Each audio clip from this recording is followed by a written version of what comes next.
আর তিনি ভগবানের ধ্যান করতে শুরু করছেন। মনে মনে চিন্তা করছেন, পরীক্ষিত মহারাজ এখন পর্যন্ত কোনো তক্ষক নাগ আসতেছে না আমাকে ধ্বংসন করার জন্য। তাহলে 7 দিন হরিকথা শুনে কি আমি ব্রহ্মসাপ থেকে মুক্ত হয়ে গেলাম? যদি ব্রহ্মসাপ থেকে মুক্ত হয়ে যাই আর যদি তক্ষক নাগ নাও আসে, তথাপি আমি আর বাঁচতে চাই না। আমি তপস্যার দ্বারা, যুগবলের দ্বারা আজকেই এখনই প্রাণ ত্যাগ করব, আর আমার বাঁচার দরকার নেই। এই জন্য তিনি মনে প্রাণে ধ্যান লাগিয়ে বসে গেলেন ভগবানের। ধ্যান করতে করতে করতে করতে তিনার দেহ থেকে জীবাত্মা বেরিয়ে গিয়ে পরমাত্মার সঙ্গে মিলন হয়ে গেল। কিন্তু কেউ বুঝতে পারল না, যারা বসেছিলেন কেউ বুঝতে পারলেন না। কিন্তু এদিকে তক্ষক নাগ রওনা হচ্ছে, এত লোকের ভিড়ের মধ্যে আমি যাব কেমন করে? লোকে তো দেখে আমাকে আগেই তো মেরে ফেলে দিবে। তাই তিনি চিন্তা করলেন কি, আমার আসল রূপটা একটা কুল ফলের ভিতরে ঢুকিয়ে রেখে দিব আর নকল রূপ ধারণ করে যাব। এক জুড়ি ফল নিয়েছেন, তার মধ্যে কুল ফল, বড়ই ফল রেখে দিয়ে ওর মধ্যে আসল প্রাণটা রেখে দিয়ে আর তিনি নকলের এক জুড়ি ফল নিয়ে রওনা হয়েছেন। কশ্যপ নামে একজন ঋষি ছিলেন, তাক্ষক নামক কশ্যপ। তিনি সর্পের বিষ জানতে পারতেন, তিনিও রওনা হয়েছেন। মধ্যখানে দুজনের দেখা হলো, দুজনের পরীক্ষা হলো। দুজনে বললেন, তক্ষক নাগ বললেন, আমি আপনাকে অনেক ধন দিয়ে দিব, আপনি পরীক্ষিতকে বাঁচাতে যাবেন না। কিন্তু পরীক্ষিত আগেই মরে আছে, বুঝতে পারেন নাই। এদিকে পরীক্ষিতের কাছে এসলেন, এসে তিনি ফলের ঝুড়ি রাখলেন, সেখান থেকে সর্পটে বেরিয়ে এলো আর তক্ষক নাগ পরীক্ষিতের মৃতদেহের মধ্যে চুয়াল মারল। সঙ্গে সঙ্গে শরীরে আগুন লেগে গেল, শরীর ভস্ম হয়ে ছাই হয়ে উঠতে শুরু হলো। তক্ষক নাগ জলের মধ্যে পড়ে গঙ্গাতে পড়ে চলে গেলেন, স্বর্গে গিয়ে ইন্দ্রের কাছে আশ্রয় নিয়ে আছেন। এদিকে পরীক্ষিত মহারাজের যে পুত্র জনমেজয় যখন শুনতে পেলেন তিনার বাবা মারা গিয়েছেন তক্ষক নাগের দংশনে, তখন তিনি সর্পযজ্ঞ আরম্ভ করলেন।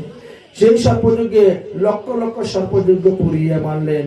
তখন তিনাকে বাধা দেওয়ার জন্য আসলেন মুনি ঋষিগণ, বললেন যে এবার আপনার সর্পযজ্ঞ আপনি বিশ্রাম দিয়ে দিন। একটা তক্ষক সাপ আপনার ছেলেকে মেরে আপনার পিতাকে বধ করেছে, তার বিনিময়ে আপনি লক্ষ লক্ষ সর্পকে নাশ করেছেন, অতএব আপনি এবার সর্পযজ্ঞ বিশ্রাম দেন, এই ব্যভিচারে যজ্ঞ করতে যাবেন না। কিন্তু তিনি বলল, তক্ষক নাগকে না মারা পর্যন্ত আমি ছাড়ব না। হে ব্রাহ্মণগণ, আপনারা যে মন্ত্র বলছেন, আপনাদের মন্ত্রে জোর নাই, তক্ষক নাগ কেন আসতেছে না? বলে, তক্ষক তো ইন্দ্রের চরণে শরণ নিয়েছে, আর ইন্দ্র স্বর্গের সিংহাসনের সঙ্গে তক্ষক নাগকে বেঁধে রেখে দিয়েছেন।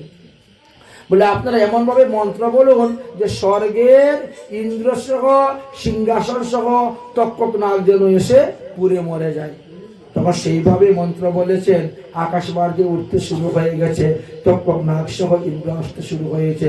দেবগুরু বৃহস্পতির কাছে শরণাপন্ন হলেন, আমাকে রক্ষা করো রক্ষা করো।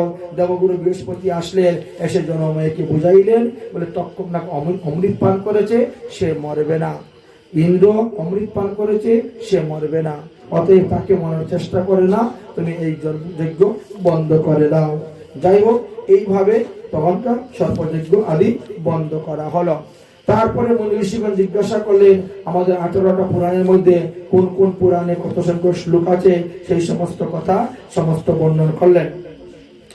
তারপরে আসলো ক্রমচক্রিকা। আমরা এখন ক্রমচক্রিকার মধ্যে প্রবেশ করি। শ্রীমদ ভাগবত সপ্তাহ জ্ঞান যজ্ঞের প্রথম দিবসের পাঠের বিষয়বস্তু ছিল ভাগবতের প্রথম স্কন্ধের প্রথম অধ্যায় থেকে আরম্ভ করে তৃতীয় স্কন্ধের 19 অধ্যায় পর্যন্ত, অর্থাৎ হিরণ্যকাক্ষ বধ পর্যন্ত আলোচনা। তাই সেখানে আমাদেরকে 48টি অধ্যায় বাংলা ব্যাখ্যা করা হয়েছে। 48টি অধ্যায়ের মধ্যে 1923টি শ্লোক ছিল এবং 1923টি শ্লোকের বাংলা ব্যাখ্যা।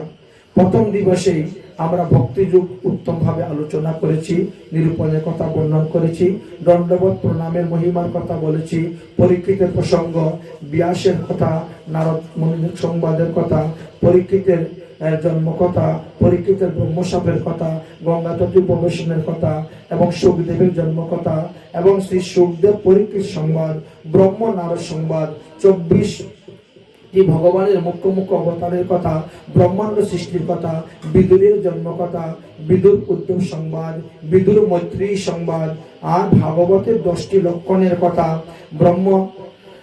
ব্রহ্মা দ্বারা কিভাবে প্রকৃতি সৃষ্টি হয়েছে, বিকৃতি সৃষ্টি হয়েছে, বিরাট পুরুষের বর্ণন, বিরাট পুরুষের উৎপত্তি কথা, পৃথিবী দেবীর জন্ম কথা, পৃথিবী দেবীর উৎপত্তি কথা, বরাহ ভগবানের কথা, হিরণ্যকশিপু বধ এবং হিরণ্যকাক্ষ কথা ইত্যাদি, হিরণ্যকাক্ষ বধ এবং হিরণ্যকশিপু কথা বা জয় বিজয়ের কথা বা তথা বরাহ অবতার সম্পর্কে আমরা বিস্তারিতভাবে প্রথম দিবসে আলোচনা করেছিলাম। দ্বিতীয় দিবসে বিষয়বস্তু পাঠ ছিল ভাগবত সপ্তাহ জ্ঞান যজ্ঞের। দ্বিতীয় দিবসে আমরা ভাগবতের 3য় স্কন্ধের 20 অধ্যায় থেকে আরম্ভ করে ভাগবতের জড়বর পঞ্চম স্কন্ধের 14 অধ্যায় পর্যন্ত অর্থাৎ জড়বর উপকার পর্যন্ত আলোচনা করেছিলাম। ওই দিন আমাদের 49টি অধ্যায়ের বাংলা ব্যাখ্যা করতে হয়েছিল, অর্থাৎ 2450টি শ্লোকের মূল সারাংশ আমরা আস্বাদন করেছিলাম। তার মধ্যে বিশেষ উল্লেখযোগ্য ছিল ব্রহ্মা পৃথিবী পাওয়ার পরে কিভাবে তিনি পৃথিবীর পূজা করেছিলেন এবং কিভাবে তিনি স্বয়ম্ভু মনু এবং শতরূপার দ্বারা তিনি জন্ম কার্য আরম্ভ করেছিলেন। কর্দম ঋষির জীবনের কথা, কর্দম ঋষির দেবহূতি বিবাহের কথা, কপিল ভগবানের জন্ম কথা, কর্দম ঋষির 9টি কন্যার বংশধরের কথা এবং তার সঙ্গে আমরা ধ্রুব চরিত্র কথা, উত্তানপাদ রাজার কথা, প্রিয়ব্রতের কথা, প্রাচীনবহী নারদ সংবাদের কথা, তারপর পুরঞ্জনের কাহিনী, ঋষভদেবের কথা, তারপরে ভরত চরিত্র এবং জড়ভরত চরিত্র, পচেতা প্রসঙ্গ, রাজা রঘুগণের কথা ইত্যাদি আমরা আলোচনা করেছিলাম। তৃতীয় দিবসে শ্রীমদ্ ভাগবত সপ্তাহ জ্ঞান যজ্ঞের 3য় দিবসের পাঠের বিষয়বস্তু ছিল আমাদের ওই দিন ভাগবতের 5ম স্কন্ধের 15 নম্বর অধ্যায় হইতে আরম্ভ করিয়া 7ম স্কন্ধের 10ম অধ্যায় পর্যন্ত 41টি অধ্যায়ের মূল শ্লোকের ব্যাখ্যা করা হয়েছিল, অর্থাৎ 1683টি শ্লোকের বাংলা ব্যাখ্যার সারাংশ আমরা আস্বাদন করেছিলাম। ওই দিন আমরা ভরতের বংশবর্ণন থেকে আরম্ভ করে ভরতের বংশের যে 14 জন রাজা ছিলেন তাদের কথা শুনেছি, সপ্তদ্বীপ পৃথিবীর কথা শুনেছি, সূর্যের গতি বিভাগের শুনেছি, রাহু আদি নক্ষত্রের কথা, সপ্ত স্বর্গের কথা, সপ্ত পাতালের কথা, নরক বর্ণনের কথা, অজামিলের চরিত্র কথা, দক্ষ নারদ অভিশাপের কথা, নারদের উপদেশে দক্ষের 11,000 পুত্র সন্ন্যাস গ্রহণ করা এবং দক্ষের 60টি কন্যা কোথায় কোথায় বিবাহ দিয়েছিলেন, দেবগুরু বৃহস্পতির কথা, ত্বষ্টার পুত্র বিশ্বরূপের কথা এবং বৃত্তাসুরের কথা, দধিচি মুনির কথা, ইন্দ্রের ব্রহ্মহত্যা পাপের কথা, চিত্রকেতু রাজার কথা এবং অদিতির গর্ভে 49 মরুদ্গণের জন্ম কথা, পুংসবনের ব্রতের কথা, যুধিষ্ঠির সংবাদের উপলক্ষে আমরা শুনেছি প্রহ্লাদ চরিত্র, ভগবান নৃসিংহদেবের কথা এবং প্রহ্লাদের রাজ্য অভিষেক, হিরণ্যকশিপু বধ ইত্যাদির কথা। চতুর্থ দিবসের আমাদের পাঠের বিষয়বস্তু ছিল শ্রীমদ্ ভাগবত সপ্তাহ জ্ঞান যজ্ঞের ভাগবতের 7ম স্কন্ধের 11 অধ্যায় থেকে আরম্ভ করে ভাগবতের 10ম স্কন্ধের 4র্থ অধ্যায় পর্যন্ত ওই দিন 57টি অধ্যায়ের বাংলা ব্যাখ্যা হয়েছে, অর্থাৎ 57টি অধ্যায়ের মধ্যে 2379টি শ্লোক ছিল। সেই 79 শ্লোকের বাংলার মূল সারাংশ ব্যাখ্যা আমরা করেছিলাম। মানব ধর্ম, স্ত্রী ধর্ম, পুরুষ ধর্ম, ব্রহ্মচারী গৃহস্থ, বানপ্রস্থ সন্ন্যাস এদের ধর্ম কথা, আর সদাচার পালনের কথা, মন্বন্তর অবতারের কথা, গজকুমিরের যুদ্ধের কথা, মহাদেবের বিষপানের কথা, সমুদ্র মন্থনের কথা, কূর্ম অবতার মোহিনী অবতারের কথা, দেবাসুর যুদ্ধ, বলিরাজার কাহিনী, বামন ভগবানের লীলা কথা, মৎস্য অবতারের কথা, বৈবস্বত মুনির কথা, শূদ্রনের কথা, চবন ঋষির কথা, দুর্বাসা ঋষির অভিশাপের সংবাদ, মান্দাতা সৌরভ সদৃশ কথা, ত্রিশঙ্কুর হরিশ্চন্দ্রের কথা, সকল রাজার কথা, ভগবান রামচন্দ্রের জীবনী কথা, চন্দ্রবংশের কথা, ঋচ্ছিক মুনি যমদগ্নির কথা, পরশুরামের কথা, যজাতির কথা এবং কুরুবংশের কথা, পাণ্ডু বংশের কথা, দেবকী বসুদেবের বিবাহ আর শ্রীকৃষ্ণের জন্ম পর্যন্ত আমরা আস্বাদন করেছিলাম।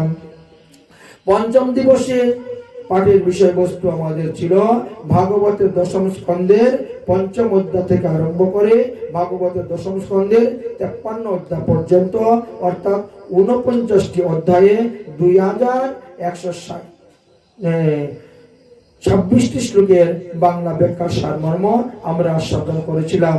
গোকুলে নন্দ উৎসব থেকে আরম্ভ করে পতুনা উদ্ধার, শকটাসুর বধ, শ্রীকৃষ্ণের নামকরণ, তৃণাব্রত অসুর বধ, উদক্ষুল বন্ধন, যমুনা অর্জুন উদ্ধার, গুচরণ লীলা, বৎসাসুর বধ, বকাসুর বধ, অগাসুর বধ, ব্রহ্মমোহন লীলা, ধনুকাসুর বধ, কালীয় নাগ দমন, প্রলম্ব অসুর উদ্ধার, দাবানল ভক্ষণ, 6 ঋতুর বর্ণন, বেণুগীত, বস্ত্রহরণ, যজ্ঞপত্নীর নিকট থেকে প্রসাদ গ্রহণ করা, ইন্দ্রিয় দর্পচূর্ণ করা, গোবর্ধন ধারণ করা, বরুণালয় হইতে নন্দ বাবাকে প্রত্যাগমন করা, রাসলীলা, গোপী গীত, মহারাস, শঙ্কচূড় উদ্ধার, গোপী যুগল গীত, হরিষ্টাসুর উদ্ধার, রাধাকুণ্ড শ্যামকুণ্ডের প্রকট, তারপরে কৃষিদৈত্য বধ, ভূমাসুর উদ্ধার, কৃষ্ণ বলরাম মথুরার গমন, কুব্জাকে কৃপা করা, ধনুযজ্ঞ বন্ধ করা, কংস বধ, চানুর মুষ্টিক বধ, শ্রীকৃষ্ণ বলরামের উপনয়ন সংস্কার,